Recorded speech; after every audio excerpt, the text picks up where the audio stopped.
जय हिंद दोस्तों, बहुत बहुत स्वागत है हमारे YouTube चैनल पर। दोस्तों 1 सितंबर 2024 से कुछ नए चेंजेस, कुछ अमेंडमेंट्स आई हैं जो कि इनकम टैक्स एक्ट के अंदर आई हैं और जीएसटी के अंदर आई हैं। अगर आपके ऊपर एप्लीकेबल होते हैं तो उनको ध्यान देना है, अगर आपके ऊपर एप्लीकेबल नहीं होते हैं फिर भी दोस्तों आपको कम से कम रूल्स का तो पता होना चाहिए कि हमारे देश के अंदर इनकम टैक्स जीएसटी के क्या रूल चल रहे हैं। इस वीडियो के लास्ट तक आप जरूर बने रहें। देर न करते हुए 1 सितंबर 2024 से लागू है न्यू रूल्स को हम जान लेते हैं। सबसे पहले हम बात कर रहे हैं दोस्तों ई वेरीफाई ITR। आपको पता होगा जब भी आप ITR भरते हैं, ITR भरने के 30 डेज के अंदर अंदर आपको उसको वेरीफाई करना पड़ता है। अगर ऐसा नहीं करते हैं तो 31वें दिन से अगर उसने वेरीफाई अगर आपने नहीं करी है तो आपकी ITR हो जाएगी इनवैलिड। इसका मतलब यह है कि आपने कभी ITR भरी नहीं है और आप उस ITR को लेट भरते हैं। दोस्तों कोई भी आपने 31 जुलाई से पहले ITR भरी और मान लीजिए 31 जुलाई को ही भरी है तो 30 दिन आपके 31 अगस्त को पूरे हो जाते हैं, तो 31 अगस्त तक आपको उसको वेरीफाई करना था।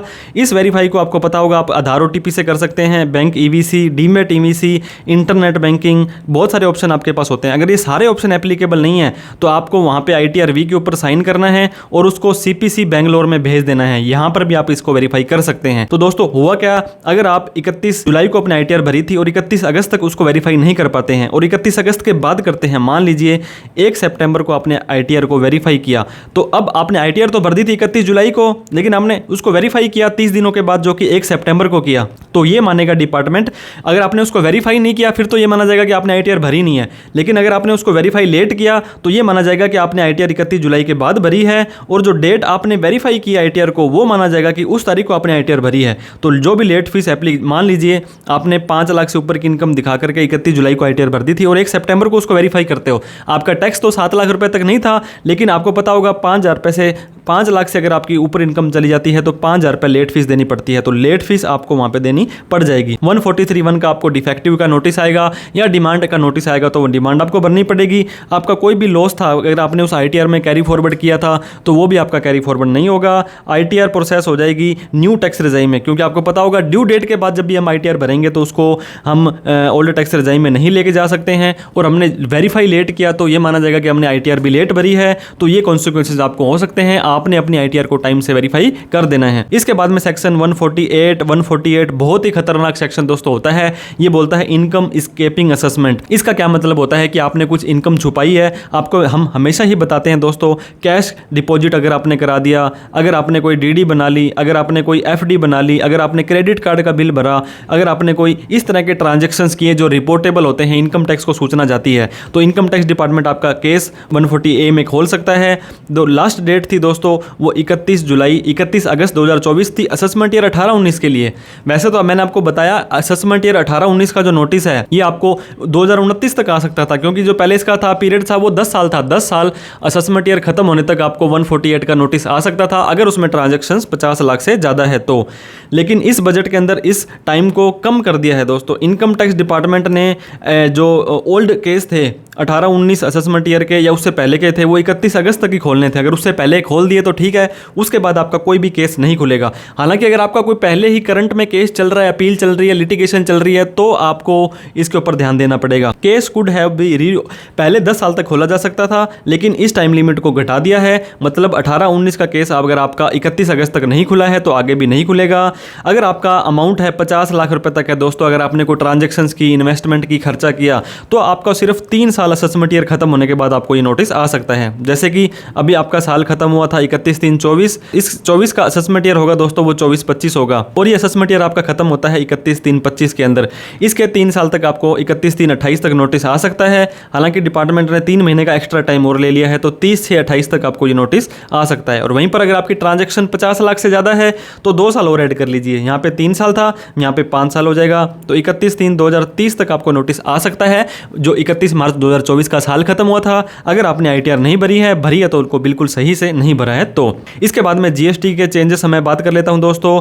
GST के पोर्टल पर न्यू लेजर लॉन्च कर दिया है। RCM आपको पता होगा रिवर्स चार्ज के अंदर अगर आप कोई भी टैक्स भरते हैं, उसकी लाइबिलिटी है, उसका ITC है, ये आपको अलग से दिखाना पड़ेगा। उसका एक अलग से लेजर वहां पे बनेगा। RCM का कितनी लाइबिलिटी थी, कितना आपने पेड किया और कितना आपने क्लेम किया, और आपको जो भी आपका पिछले मंथ का लास्ट क्लोजिंग था, जो RCM का बैलेंस था, वो भी आपको यहाँ पे शो करना पड़ जाएगा। बैंक अकाउंट दोस्तों जीएसटी डिपार्टमेंट ने बहुत कोशिश करी, आप अपने बैंक अकाउंट को ऐड कर लीजिए, वैलिडेट कर लीजिए। तो ये एडवाइजरी थी कि अगर आपने नोटिफिकेशन नंबर 38/2023 था 4 अगस्त 2023 को, ये बोलते हैं 1 सितंबर 2024 से अगर आपने अपना बैंक अकाउंट ऐड नहीं किया जीएसटी के अंदर तो आप ब्लॉक कर दिए जाएंगे। जीएसटीआर 1 IFF आप नहीं भर पाएंगे।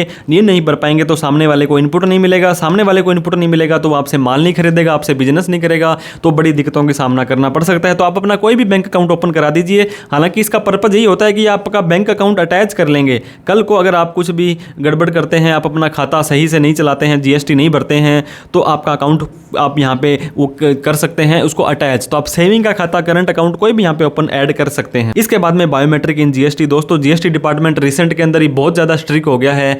जीएसटी के नंबर तो 15-15 दिन से 1-1 महीने से नहीं आ रहे हैं। तो कुछ न्यू स्टेट्स ऐड कर दिए हैं। बायोमेट्रिक ऑथेंटिकेशन होगी। पहले क्या होता था दोस्तों, आपका पैन कार्ड, आधार कार्ड लगाया और कोई भी ट्रांजैक्शंस करके जीएसटी ले लेता था, करोड़ों की लेन देन करके उस जीएसटी को बंद भी कर देता था। 4-5 साल बाद पता लगता था कि इस व्यक्ति ने तो इतने रुपए का लेन देन इस जीएसटी में हो गया और उसने जीएसटी नहीं लिया था।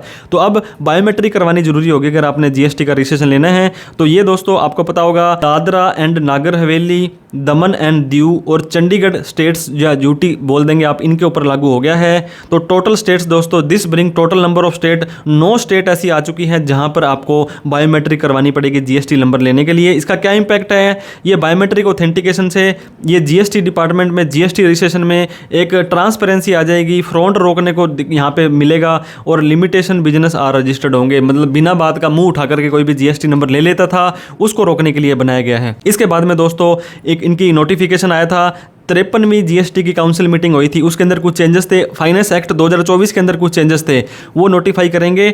जो 54th जीएसटी की काउंसिल की मीटिंग होगी जो कि 9 सितंबर को होनी है, उसके अंदर ये सारा का सारा मर्ज कर देंगे। तो tax payer should stay updated, उनको ध्यान देना पड़ेगा कि अगली काउंसिल मीटिंग के अंदर क्या डिसीजन होने वाला है। इसके बाद में दोस्तों हम बात करेंगे जीएसटीआर 1। आपको पता होगा यहाँ पर आप B2B जितनी भी सेल करी, B2C जितनी भी सेल करी वो दिखानी होती है। तो अब आप दोस्तों नोटिफिकेशन 12/2024 जो 10 जुलाई को आया था, उन्होंने बोला है कि आपको B2C लार्ज कैटेगरी के अंदर जो टेबल आपका है 1 सितंबर से आपको क्या करना पड़ेगा, कोई भी 1 लाख से ज़्यादा का बिल है उसको आपको अलग से रिपोर्ट करना पड़ेगा।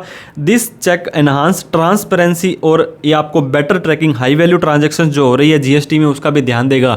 पहले B2C के अंदर अलग से रिपोर्टिंग नहीं थी, लेकिन अब 1 लाख से ज़्यादा का बिल अलग से आपको वहाँ पर रिपोर्ट करना पड़ेगा। इसके बाद में नेगेटिव लाइबिलिटी, ये दोस्तों बहुत ही पॉजिटिव इफेक्ट, नेगेटिव है लाइबिलिटी लेकिन आपका पॉजिटिव रिस्पॉन्स इसका इंपैक्ट आने वाला है। 3B के अंदर आपको पता होगा कई लोगों की नेगेटिव लाइबिलिटी होती थी तो वो शो नहीं कर पाते थे, लेकिन अब जीएसटीआर के 3B के टेबल नंबर 3 में टैक्स पेयर अब अपनी नेगेटिव लाइबिलिटी को रिपोर्ट कर पाएंगे। इसका क्या इंपैक्ट पड़ेगा कि जो नेगेटिव लाइबिलिटी थी वो ऑटोमेटिकली एडजस्ट हो जाएगी अगले महीने की रिटर्न में, और यहाँ पे आपका रिकंसिलेशन, बहुत सारी तो लिटिगेशन इसी से ही खत्म हो जाएंगे कि किसी ने ज़्यादा इनपुट ले रखा था, कम इनपुट ले रखा था, उसका फर्क पड़ जाएगा। और जीएसटी की एनुअल रिटर्न दोस्तों, जिस व्यक्ति की टर्नओवर 2 करोड़ तक है उसे ना तो 9 भरनी है ना ही 9C भरनी है। जिस व्यक्ति की टर्नओवर 2 करोड़ से लेकर के 5 करोड़ तक है उसको जीएसटीआर 9 भरनी है। 5 करोड़ से ऊपर वालों के लिए 9 भी भरनी है और 9C भी भरनी है। तो ये आपका अनेबल हो जाएगा सितंबर से। फाइनेंशियल ईयर 23-24 के लिए आपको जीएसटीआर 9 और 9C भर देनी है। इसके अलावा दोस्तों अवेलेबिलिटी ऑफ जीएसटीआर 1, आपको पता होगा एक नया फॉर्म इंट्रोड्यूस किया गया था। जीएसटीआर 1 इज नाउ अवेलेबल हो गया है पोर्टल पर। ये प्रोवाइड करता है टैक्स पेयर को, अपॉर्चुनिटी करता है रेक्टिफाई कर दें कुछ एरर को, कोई ओरिजिनल रिटर्न थी उसमें एक्यूरेसी करनी है ताकि बाद में आपकी लिटिगेशन वगैरह कम आ जाए। इसके अलावा इनकम टैक्स के अंदर दोस्तों टैक्स ऑडिट, अगर आपकी सेल 1 करोड़ से ज़्यादा है, अगर आपकी जो सर्विस है वो 50 लाख से ज़्यादा है तो किसी चार्टर्ड अकाउंटेंट से टैक्स ऑडिट करवानी पड़ेगी। ये सितंबर का महीना है तो 30 सितंबर तक आपको ऑडिट करवानी है। इसके बाद में 1 महीने का टाइम और मिलेगा, 31 अक्टूबर तक आप इस ऑडिट की थी ITR, इसकी ITR को आप भर सकते हैं। तो इन चीज़ों का आपको ध्यान देना है। वीडियो अच्छी लगी हो तो लाइक करें, अभी तक सब्सक्राइब नहीं किया तो प्लीज़ कर लें। Income tax, GST, personal finance से रिलेटेड बहुत सारी वीडियो हम आपके लिए लाते रहते हैं। कोई भी डाउट, क्वेरी, क्वेश्चन हो, वीडियो अच्छी लगी हो, बुरी लगी हो, प्लीज़ कमेंट करके हमें बताया करें। इस वीडियो को उन सभी लोगों में शेयर करें जो अपडेट रहना चाहते हैं। वीडियो देखने के लिए बहुत बहुत धन्यवाद। Thank you so much. जय हिंद, जय भारत।